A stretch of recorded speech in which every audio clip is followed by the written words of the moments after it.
Hello everyone and welcome back to my channel. I'm glad you joined me for another episode of Bookssnack, where we talk about books because I read. So this video will probably be much more shorter because I have not much to say about this, which is so much fun.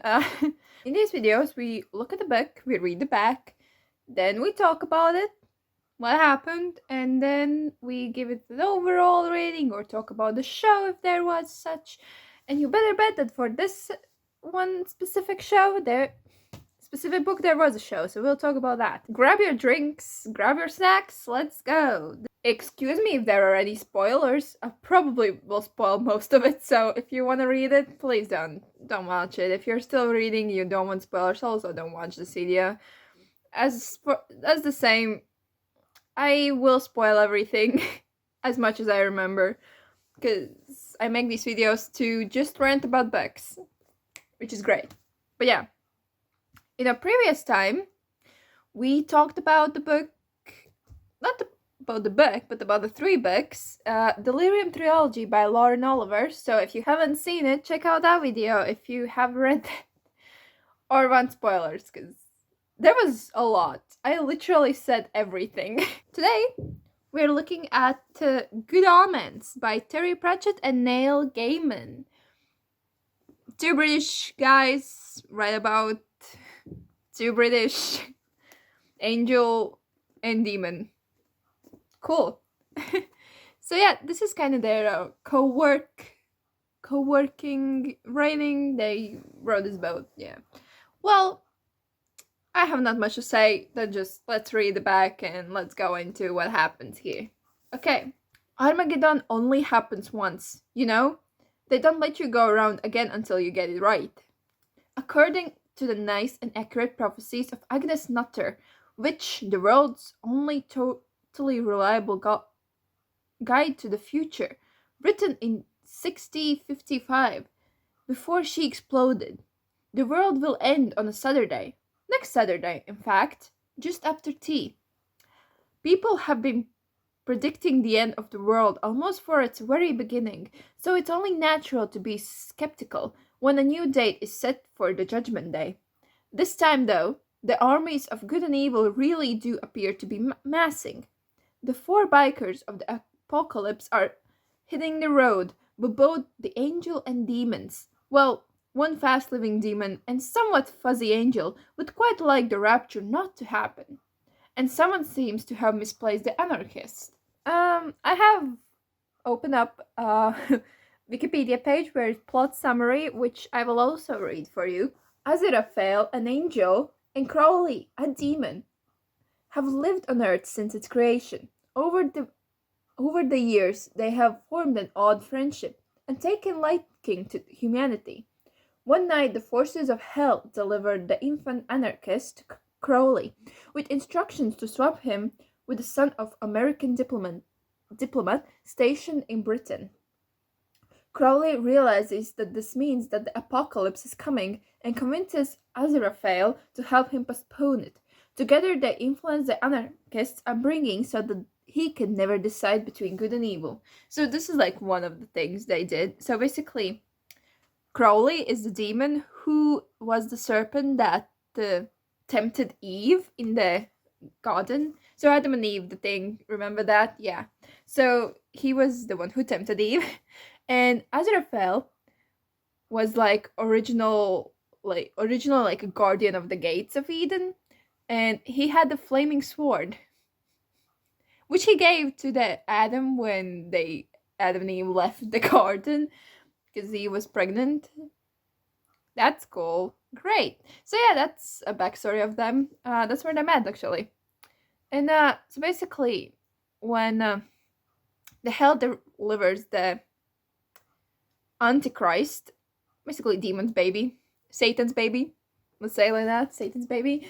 Crowley is not that he specifically gives the baby to the wrong person. It's just that he didn't care enough to check if it's the right person. And so there was a mishap and they gave the baby to someone else. Which kind of sucks. But yeah, everyone thought that they did it or didn't. And they only later find out that truly apocalypse is coming, because there's like war between good and evil, which is another topic I want to talk about. And they are doing their best, but at first they absolutely suck, because might not be the right baby, in the beginning of the book, Crowley already talked about with Azrael that if it would be just hell, there wouldn't be some things. If it was just heaven, there wouldn't be such things. So he already in the beginning of the book asked, is it really that good that just hell or heaven will rule over the existence of this planet? We'll find out later. Let's continue. However, due to several misunderstandings at the hospital, the real Antichrist is actually another boy, Adam Young, who grows up unnoticed in idyllic Lower Tadfield, together with his 3 close friends, Pepper, Wensdale, and Brian.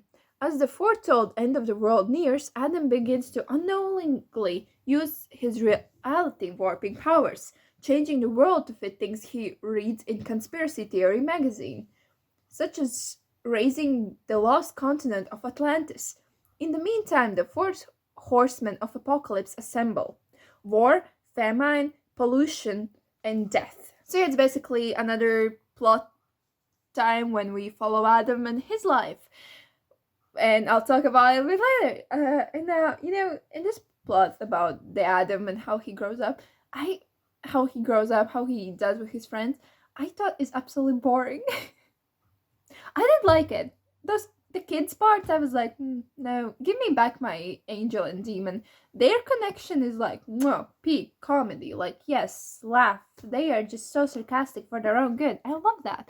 And then give me the kids, and it's just like, no, not for me. Not for me. Definitely not for me. Okay, let's move on.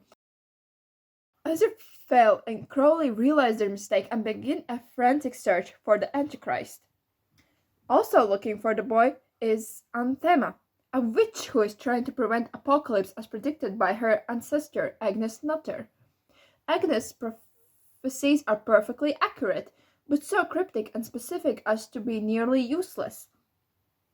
Anthema is joined by Newton Pulsifer, sole recruit of the Witchfinder army, who has been sent to investigate the strange phenomenon around Tadfield by his surgeon, Shadwell. Everyone, including Shadwell's medium neighbor, Madame Tracy, coverage at Tadfield military base, where the 4 horsemen are starting world-ending nuclear war by tampering with the computer systems. Okay, let me explain this confusing part. I don't know. I don't remember how it was in the book, because I just watched the show, so it's quite a bit there. But basically, so Anthema and Pulsifier are is it said that they'll be a pair? If not, they'll be a pair. They're a pair. They kind of find each other. Pulsifier has a problem that when he touches computers, they go whoosh and they break, or something bad happens. So he could never be a tech guy, which is sad. Anthema is basically hunted by Agnes Nutter. She's been taught her whole life to read those things. Yeah. And okay, Surgeon Shadwell, personally absolutely despise his character, but sure. And Madame Tracy is kind of cool. She's just there. World near nuclear war. That's basically how the world ends. Basically nuclear war, and then angels and demons fight, which is cool. Yeah.